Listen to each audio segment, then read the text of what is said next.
Allez, on se concentre. Le bac approche à grands pas et le thème de l'entrepreneuriat, c'est un gros morceau. L'idée ici, c'est de décortiquer ensemble tout le parcours de l'entrepreneur pour être vraiment au point sur les notions clés pour l'examen. C'est parti! Bon, voilà la mission. Les attentes pour le bac, elles sont super claires. Notre but aujourd'hui, c'est de s'assurer qu'on maîtrise tout ça. Depuis le premier choix, celui de la forme juridique, jusqu'aux règles du jeu de la concurrence. On va tout passer en revue. Alors voici notre plan de bataille. On va suivre le cheminement logique d'un entrepreneur. Ça part de l'idée, on passe par les grandes décisions juridiques qui peuvent tout changer, et on termine avec la gestion de la croissance. C'est un vrai parcours, étape par étape. Ok, on attaque. Première étape, le grand départ. C'est là que tout commence. Alors voilà, l'idée est là, elle est géniale. Mais la toute première question qui se pose, avant même de parler de produits ou de clients, c'est une question juridique. Est-ce que je me lance tout seul ou est-ce que je m'associe?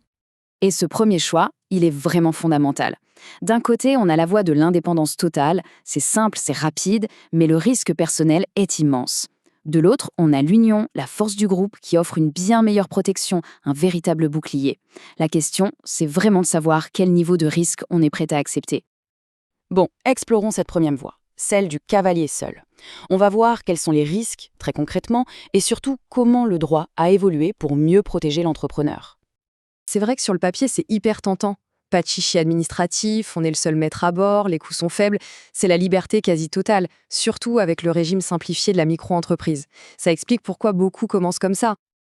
Mais il y avait un énorme mais. Pendant très longtemps, cette simplicité cachait un piège redoutable. C'est un principe qu'il faut absolument connaître, l'unicité du patrimoine.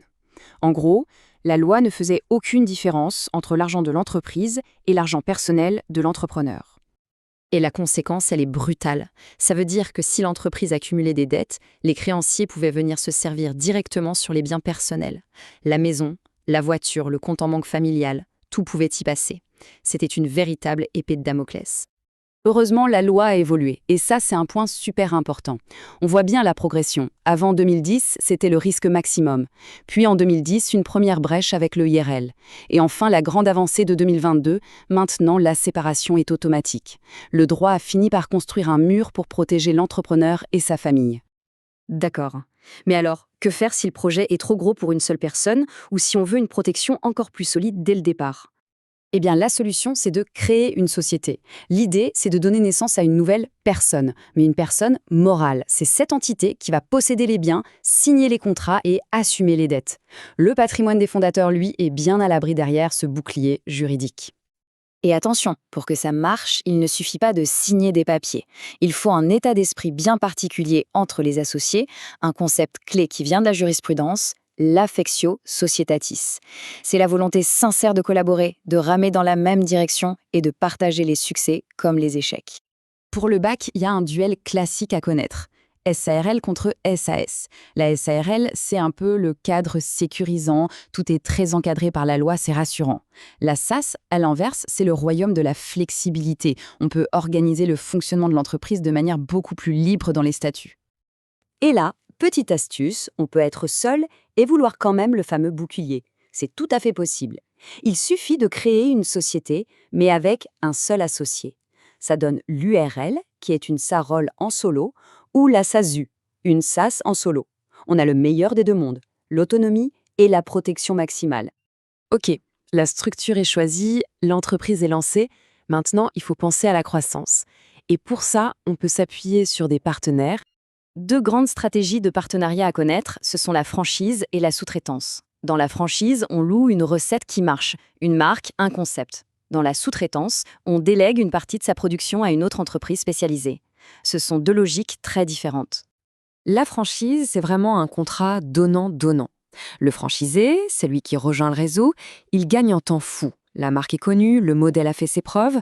En échange, il doit payer et suivre des règles très strictes. C'est un peu un échange de sécurité contre de la liberté. L'entreprise grandit, elle a des partenaires, des concurrents, parfait.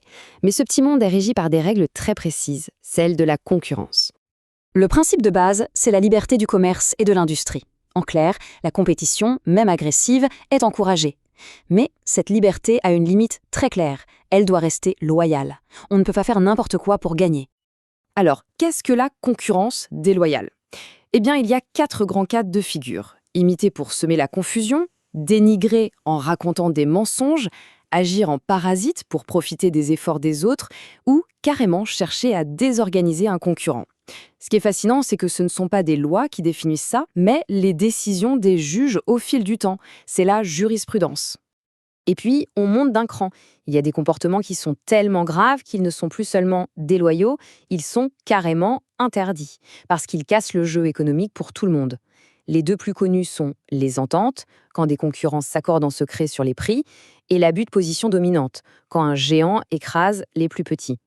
Et bien sûr, il y a des gendarmes pour surveiller tout ça et mettre des amendes qui peuvent être colossales. En France, c'est l'autorité de la concurrence, et au niveau européen, c'est la Commission européenne. Ils veillent au grain.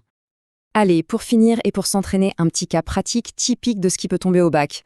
On a une start-up, 2 fondateurs, et leur mot d'ordre, c'est la flexibilité. Alors, quel statut juridique leur conseiller? Plutôt la SAEL, pour son cadre hyper sécurisant, ou alors la SAS, pour sa grande souplesse?